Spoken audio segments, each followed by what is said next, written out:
All right, good evening, everyone. It has been a while since I posted. I do apologize for that. I never really meant for this channel to be a regular posting place, but with recent events, I'd like to go ahead and start doing that. That is, my nose looks way bigger than I thought on camera. That's weird. Um, lots happened since last I posted. I think I talked about starting therapy last time. I started using cannabis, which again, completely legal where I live at. Where I live at, it is totally legal as long as you're in your own home. And I am, of course, 39, so I'm of legal age. So if you're not, and if it's not legal where you're at, don't do drugs. Don't do that. But that being said, it has actually helped quite a bit. A few weird milestones actually happened here recently. Um, One, before I even get to those, I have been trying to keep up with my therapist. The tools he's given me for like stress and stuff like that. It is hard to remember to use those because I've been stressed for so long. I've had anxiety for so long, and I've been so depressed. For like a couple decades now at least. It's hard to kind of remember to use those, but I've been trying to do that more and more here recently. But yeah, a few milestones have happened recently. Pardon me. Okay. Sorry, a friend of mine is flying. She let me know she's okay. Um, and yeah, a couple weird ones. One, I had a couple of like genuine happy days here recently, and I don't want that to sound as though I'm not a happy person. I mean, for me, I've always thought I was a happy person, but I was just depressed, and anyone who is a happy person has been depressed. You know how that feels. And the background looks crazy wicked from there. Um, but I had like a couple days where I was like genuinely not depressed. I had some genuine happy moments. Now, before that, I had some days that could have been happy moments, but if you're anxious and depressed for so long, it's hard to let go of anxiety sometimes. So situations where you should be able to let go, it's hard doing that. And when you do actually genuinely start to do that, it when you kind of let go, it makes you a bit more anxious. like my wife was having a couple some good days here recently, and I don't want to talk about her too much. Just say she's had some issues. She's doing very good though. We had two children here recently, and she's had some bit of depression. She's had some of her own issues, but she's had some good days. She's had some days with the children where I thought she might have a hard time, and she genuinely had it. I was ready to jump in and um, handle the situation, take the kids from her, let her breathe or take care of the task is. And she actually like, no, I got this. Go take care of your work. Go play your game. I'm like, okay, you got this. And she had that, and that was like for a few days straight. And her having that actually caused me to be more anxious than I was before because now I'm anticipating something to go wrong, but nothing's going wrong. So anticipation is building and building and building, and I started to get really anxious by the end of it. I think I started to drive her a bit crazy, and I had to explain like this as to what's going on, and I'm trying to be honest with her. So yeah, I had after that, it continued a bit, a couple rougher days, but I had even in those rougher days, I had some genuine happy moments, and it just freaked me out, and it was like I don't want it like I hate the analogy like the lights just turned on, but it did seem like a little brighter, and I was like, okay, I got a little pep in my step, and it's not as though things weren't going, like normal. The kids are obviously very young, so they're making a fuss. We got regular day to day stuff we're worried about. Bills, politics, stuff in the world, whatever, yada yada yada. Price of eggs, crazy high. Um, and just regular marriage stuff. And that stuff was still going on, but even though that was happening, my anxiety was so low at that point. I mean, they were genuine happy days. I mean, I just enjoyed just us, sitting on the couch that Saturday, just all four of us just not doing anything. I was happy just, doing that. I mean, I enjoyed watching my wife put the kids in the car. I just kind of sat back and I was like, I've got, beautiful family. I got, everything I've ever wanted. Now I just gotta, try to work on keeping it. But yeah, that was one milestone. Um, Trying to think of a few more. I mean, I'm at the point in therapy now. I didn't think this was gonna happen so quick. I started running out of stuff to talk about that, the therapist brought up. So he kind of said, okay, what do you want to work on? And I was like, I mean, I told you everything about me. I thought you would tell me what we should work on. I didn't know, I don't really know what I was expecting. But, I mean, I kind of really had to break it down. I was like, when I thought of it, I was like, it was my anxiety. That's what I need to work on. So that's what I've been working on. But we've quickly run out of stuff to talk about that I was willing to admit I wanted to talk about. And here recently, I was like, I don't know what to talk about in our next session. And he was like, hey, if you got nothing to talk about, we don't got to meet. Save your money. And I was thinking, I don't want to stop therapy because if I stop doing it, I'll keep making excuses to not go.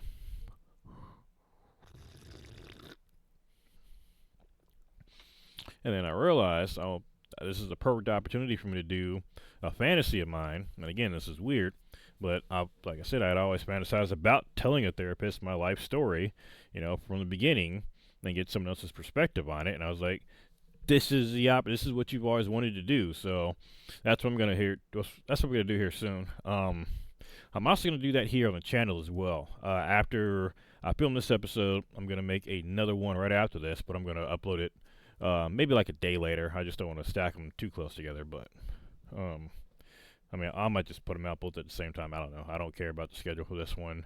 Like I said, I hope somebody gets some entertainment out of this, or I get something out of it. But if nothing else, it's just very nice to put this out there. But what was I saying? So yeah, I had the good days. I don't remember exactly what I was just talking about, but oh yeah, therapy. So I can talk about my life story. So I'm gonna do that on the channel as well. So I'm gonna do that in therapy. I'm gonna do that here.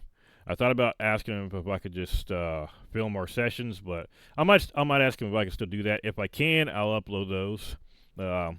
Get his permission to do that if he wants me, or I can do that. But yeah. So that being said, I had a couple things I wanted to talk about today. One was just kind of the progress of how my therapy has been going, and some of the things that it's made me think about. And two, some of the things that using cannabis has kind of helped me deal with here recently as well. And first, I'll start with the cannabis first. I mean, because obviously I am, of course, high right now. I was, like I said, I was never been somebody who thought, like, I always hated the idea, the hippie, like, oh, the world is so crazy when you're high, man, crazy stuff like that. But I always heard people, talk about, using LSD and weed and all these other things. I mean, all these weird thoughts that they unlocked them. I was always of the mind that, I mean, the thoughts were there already. You're probably just more relaxing and think about them.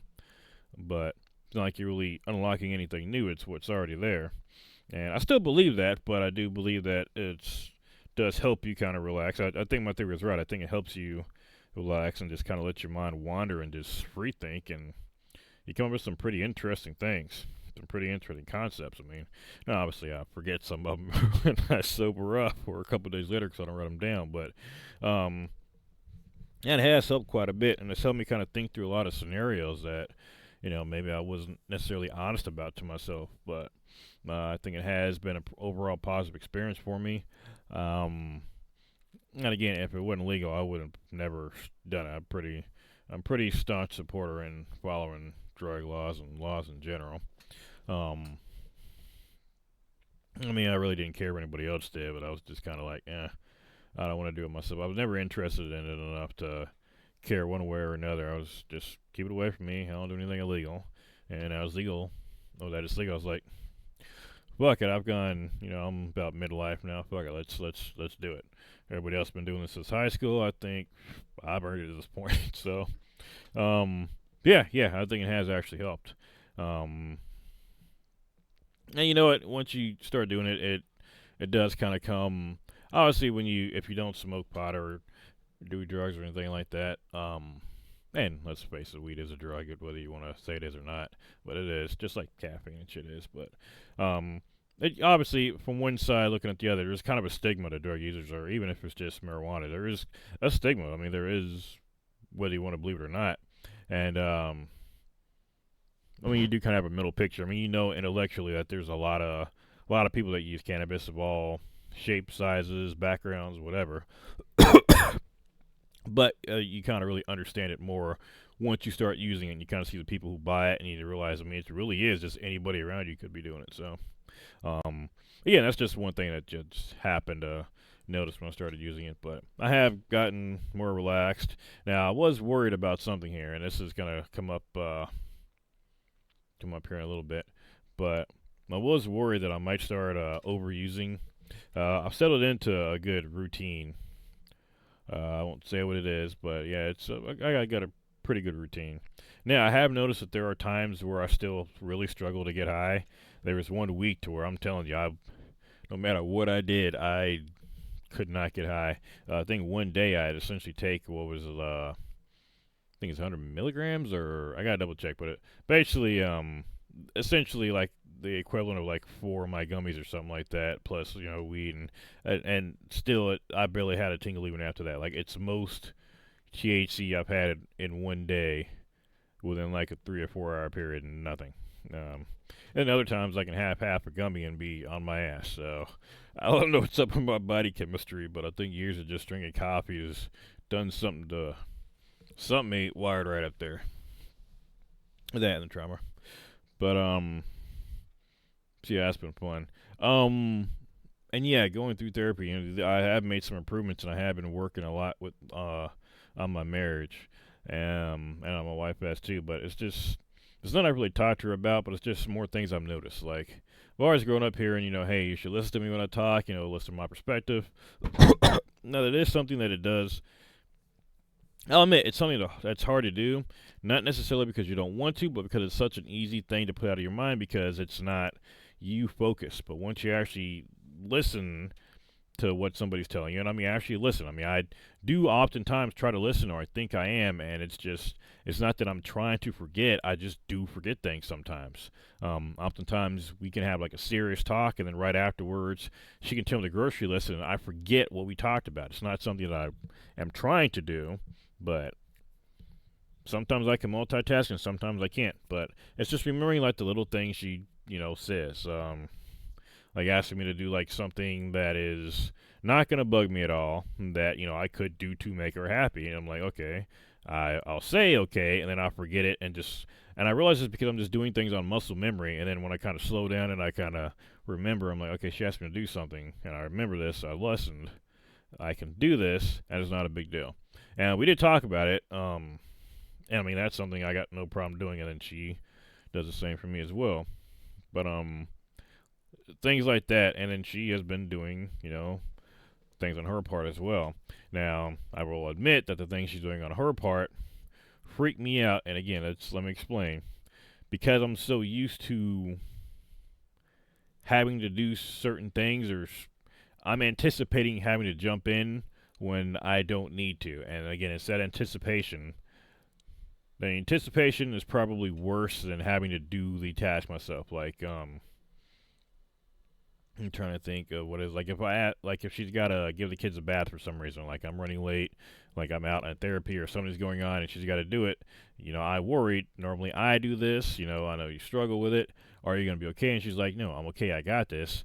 She can still have it, but if she does have it, I'm worried even more because the entire time I'm just waiting, because, histrionically, historically I have had to interject in these situations or take control of these situations, and I'm just so used to doing it by this point that the anticipation is just building and building and building, and I'm waiting for things to snap, and then she's got the task, and like I said earlier, it's just I got no release for that anxiety at this point. It's just built up even more. So she's improving, but it's still hurting me, but I'm not holding that against her. In fact, that's why I'm getting it out here, because, this is a place I can vent about that kind of thing. Now, again, it's not like I haven't told her. I have actually told her that. Something along those lines. I'm like, the anticipation is I anticipate a lot sometimes. You please forgive me, but because I'll get frustrated because I'm anticipating. I'm like waiting for something to happen, and I'll definitely get really frustrated. And I will also make an attempt there too. If I'm not frustrated or if I'm upset, I'm trying to make an attempt to let her know, hey, I'm not upset. We're good. Which is something that has kind of also freaked me out too. Like, there'll be times where we're joking back and forth, that we're going for a minute, and then I'll say something back that would be like, I come back, I would give it to somebody, and then she thinks that I can give straight face comebacks a lot, and it's typically, meant to be funny. But if I do that, I notice oftentimes that when I'm meaning to be funny, she thinks I'm serious, and she's like, "Ugh, fine, I'm sorry, I was just joking." I'm like, okay, I don't go off the hinge. I'm like, okay, she thought I was serious. I'm like, okay, I recognize it, because normally I would get upset about them. Like, what are you talking about? I thought we were joking back and forth still, and I think she's angry at my joke, and she's actually thinking that I'm angry at her joke. And I'm like, okay, no, I recognize what's happening, and I squash that shit immediately. I watch too much anime to let that trope that trope go. No, I make sure we get the misunderstanding out of the way. I'm like, no, baby, I'm not upset.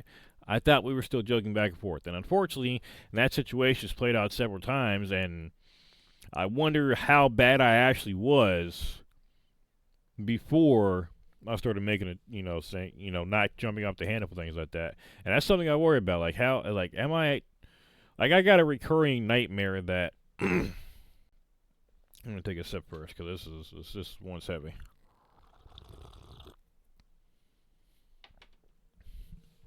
I've legitimately got a recurring nightmare that well, it's not really a nightmare, it's a daymare, but I got this, I just got this fear that I black out sometimes, and I do bad things in my family and don't remember them. And it's a fear rooted in some of the stuff I've seen in the world, and I know it's extremely slim, but still a possibility. And I also know that if that were the case, that it would be a strong possibility that my wife wouldn't tell me if I was doing something to them. This is one of many dark thoughts that keep me up at night sometimes. And I say that because of things like this. Like, if I'm giving my daughter a bath. Now, if you've ever seen, an abused child or an abused person, abused animal, anything, if you raise your hand, for any reason, if they've been abused or they've been hit a lot, you see them recoil. I did that a lot as a kid, too. You see a lot of abused animals do that. Something that breaks my heart is if I go to raise my hand, like if I'm going to go, I'll do the hand puppet with my daughter, like I'm going to raise my hand, I'm going to go like this, like, grab her head or something like that, and I see even a hint of fear in her eyes, it freaks me the fuck out. Now, if I see that, I go like, and make sure she knows I'm playing and she's fine, and I'm like, I know she knows I'm not going to, like, I hope to God she knows that I'm not going to hurt her, and that is a fear I think most fathers have. But I mean, that is a recurring daymare I've got. Like, do I do things to my family and don't realize it? Because I've had anger issues. I'm not gonna say I've had anger issues. You calm down, but you don't really get rid of the anger issues. You just learn to deal with the anger, and so I have anger issues, but I've learned to deal with them over the years. I learned to handle them, and I've got a lot of good advice over the years. But, I mean, again, that comes, wisdom of age and everything.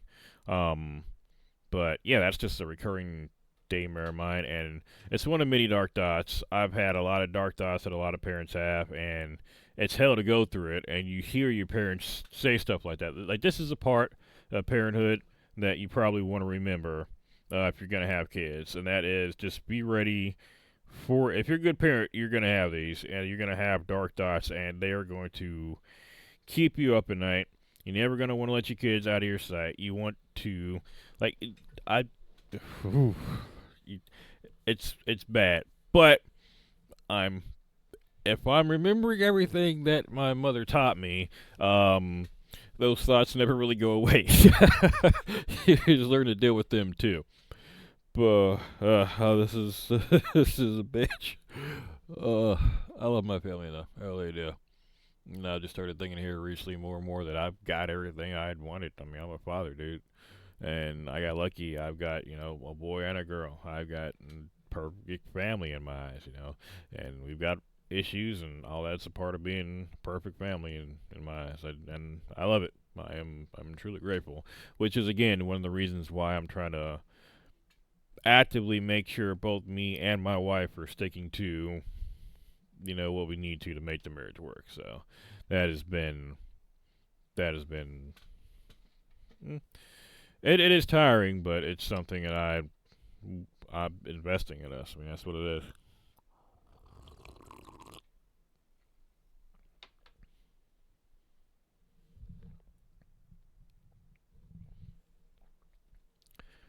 Something else. I'm gonna pull up a baby monitor here, so you may hear stuff in the background, but bear with me.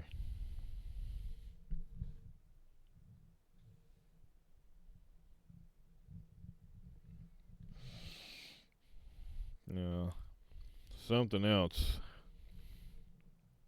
that you long-time parents will know already, or even you new parents, is that after you've stayed up so many nights with a baby or you've heard your child cry, you start hearing crying and noises in dead silence. You'll swear you hear your child crying. Like every single creak sets you off, and it's it's something again that I hope that does fade. I really hope that does, but I'm even like with these damn near canceled noise out and around me, and I'm swearing I'm hearing my child cry, and I wouldn't hear him cry from down here anyway, but I'm swearing I'm hearing him, and I got the monitor up and there's nothing. I mean, and I know he's with his mother safe and he's in good hands. So it is something that again something else I didn't really expect with parenthood, but I was thinking about this topic here. This is something that if you're political, I try to keep the politics out of it because what matters isn't the politics behind it. What matters is the situation. It could be two random people here, but this is going to involve a political figure, and it's going to be Mike Pence. And this is something that I didn't really think about until recently, and I completely understand why people would be confused about this. And I think it serves as a good litmus test to whether somebody is ready for a relationship or not, or even ready for marriage. Let me take a little bite of my snack here and wash it down. That's good stuff.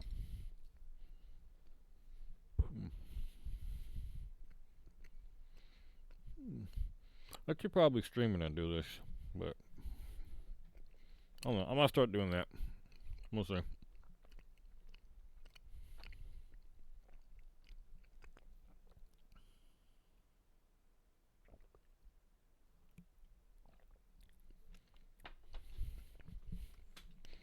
I'll tell you what. When my channel has 1,000 subscribers by the end of the year, I'll start streaming this. But enough of that. Okay, what was I about to say? Oh yeah. So the political figure is Mike Pence.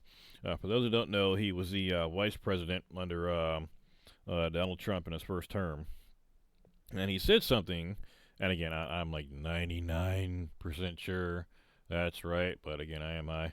But no, he said something that upset some people, and I was confused as to why. And I think I understand why people were confused or upset by it. Now, first, I think some people were, well, let me say the situation is first. So he said something along the lines of, and I am paraphrasing, that he never went to dinner with other women alone. He always had his wife with him. Or I think, she was always the least invited or something along those lines. But basically, if he was going to be alone with a woman, he didn't let that happen. He always made sure that his wife was there. Now, of course, that's to avoid, any situations that might arise. Now, this is, of course, smart for a couple reasons. One, no one could say, that, he did anything inappropriate towards him because there's witness saying, no, he didn't. And two, I mean, that's just the political side, the legal side, but the marriage side is the part that I want to talk about today. And that part is that I don't know if she asked him to do this or they decided to do this or was something they do. I don't know, but regardless, he is making sure his wife has peace of mind that nothing is going on inappropriate. And that is perfectly reasonable to me. I assume she does the same for him. And for some reason, people had an issue with this. Now, I'll admit that probably the majority of people who had an issue with it, one, they may have actually had an issue with it, but it wasn't a big enough issue for them to actually care. But they were just looking for any reason to, rag on him because, Republicans get ragged on a lot. So I know some people just didn't actually care, but I know some actually did. And I was confused as to the people that did. Like, why is it a problem that he didn't want to be alone? And they were like, oh, are sexists not want to be alone with a woman? Or why would you want to be alone with a woman? That means that you're a cheater, or you know you would cheat, so that's that kind of thing. And I'm like, no, no, like I don't get that. But I realized here recently, because I'd kind of brushed it off because I thought it was stupid, well, I never gave that side of the coin a thought. I never thought about that argument because I thought it was stupid. So I went back and decided to look through their eyes, and I was like, okay, I can understand why they would think that was dumb. And I'll tell you why, and I'll tell you why this is a good litmus test for whether or not you want to be, if you're ready to be in a relationship or not.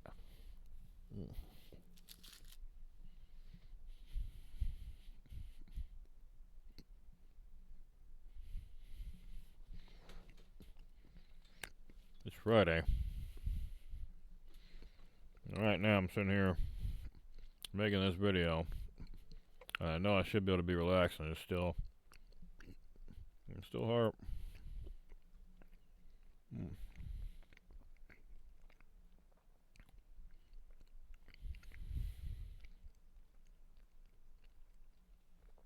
Well, okay.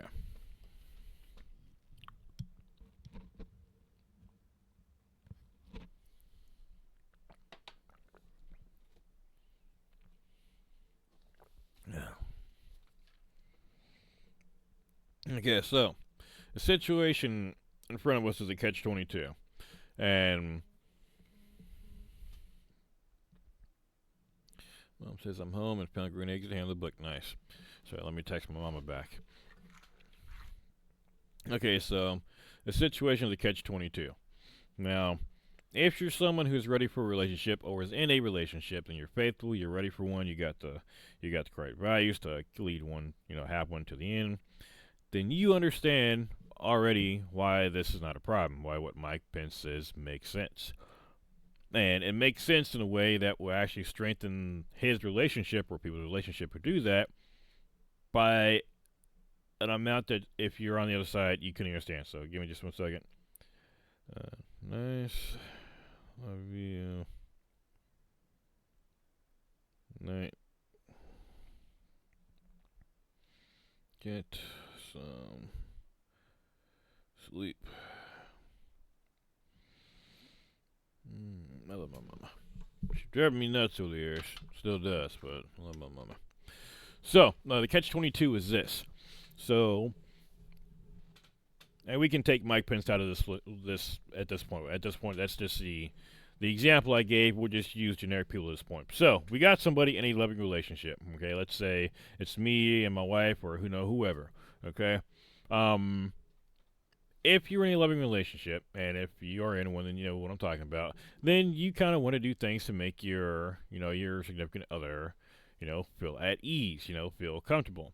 Now, you may or may not feel that you want to do this, or that doesn't mean that you're not in a good relationship or you're not ready for one. But if you decide you want to do this, then yeah, if you want to make sure and give your significant other peace of mind, like, you know what, I get, called out to the young ladies all the time, or I go out a lot. I want to give my wife peace of mind and let her know, I'm not doing anything. I love her that much. I want to do that for her. Let me bring her with me so that she's got peace of mind that nothing is going on. She knows where I'm at all times, and, and she ends up doing it for me. I appreciate it. I can understand that. If you're in a loving relationship, that makes sense. Okay, that is something you'd want to do for your significant other because you want them to have peace of mind. Now, if you're not somebody who can have that mindset, you would take that same situation and you would say, well, why would you want to invite them everywhere? That just kind of makes you look like a cheater. It makes it look like you are trying to cover something up.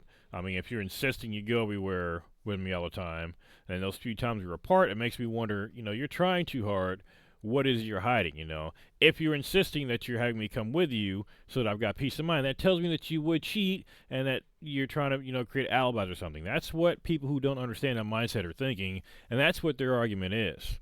And unfortunately, they will never understand why what he does makes sense and why it strengthens the relationship, because, again, I would do that for my wife too. I don't go out. I've got several female friends. To be honest, at this point in my life, I do have more female friends, that I talk to close by. Now I've got more male friends overall, but here in the city I've got more female friends than I do male friends, and I've known them much longer than I've known my wife.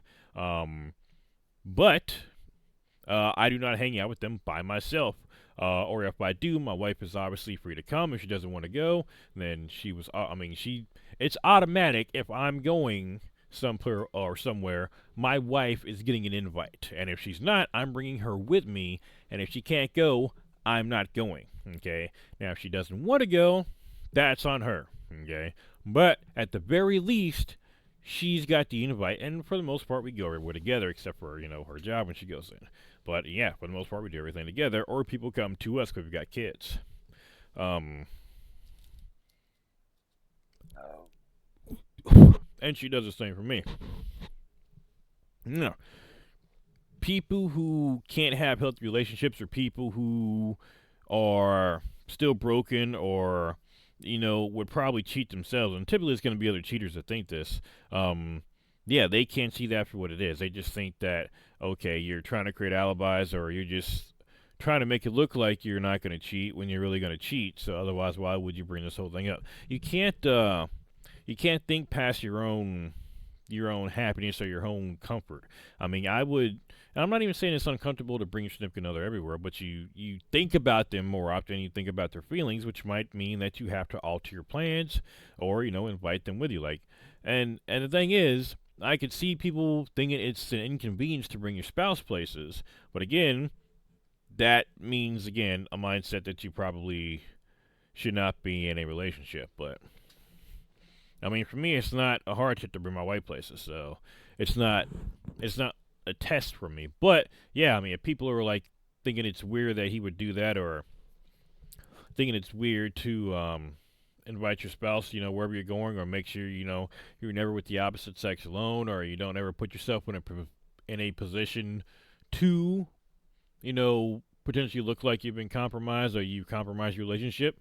People cannot understand wanting to give that peace of mind to your significant other. Okay, that's peace of mind. Um, and I mean, yes, I mean, even I trust my wife. I don't think she would cheat on me, but damn near every person who thinks that has been cheated on thought that. I mean, think about all the men who swore up and down there's no way the wife would cheat, and it turned out the kids weren't there. So I mean, they swore up and down, the same as me. So you trust but verify, and kind of building into your relationship, verifying for your partner, helping them verify, hey, this is the extra peace of mind. I mean, the dating game, the marriage game ain't the same it was back in the day. I mean, people are out here, well, they probably were fucking around a lot more than they were now, but with social media, it's just out in the open more, and it's easier to get caught. But, yeah, shit ain't fucking the same. So, yeah, trust but verify. So, I want to make sure my wife doesn't think I would do anything inappropriate. She's always welcome to go anywhere she wants to go.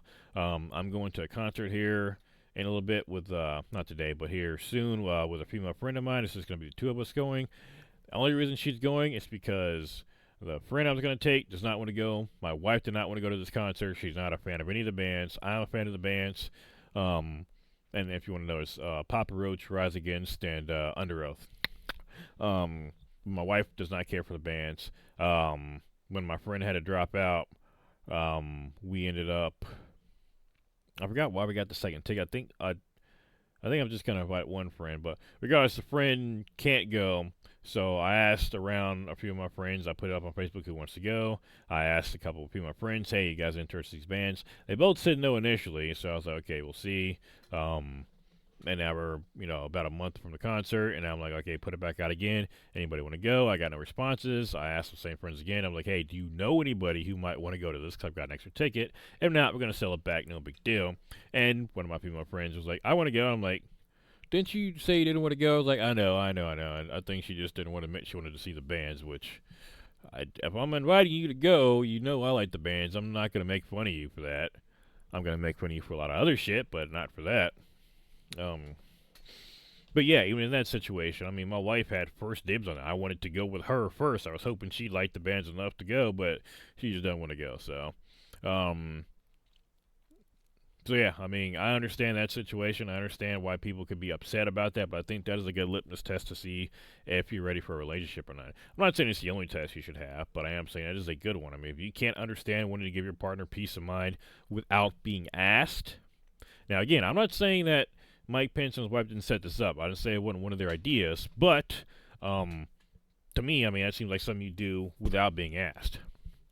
Now, that being said, I mean, maybe that is a reason why the perspective of putting in the work I am for my relationship, for my marriage, um, why I'm trying to be a bit more aware and kind of slow down and look at my surroundings when it comes to what we're talking about. I know that might sound weird, but I'm trying to pay more attention to my wife's point of view and trying to make sure she understands my point of view.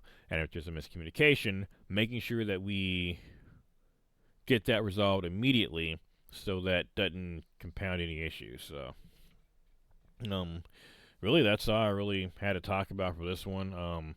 Man, I was about half an hour. I may wait for tomorrow to record the other one, but we got our something. The next thing I'm going to be talking about is going to be my life story. We'll, you know what? No, I'm in the mood. We're going to go ahead and record that one next. So, thank y'all for coming by, and I will see you on the next one. We're going to start from my beginnings.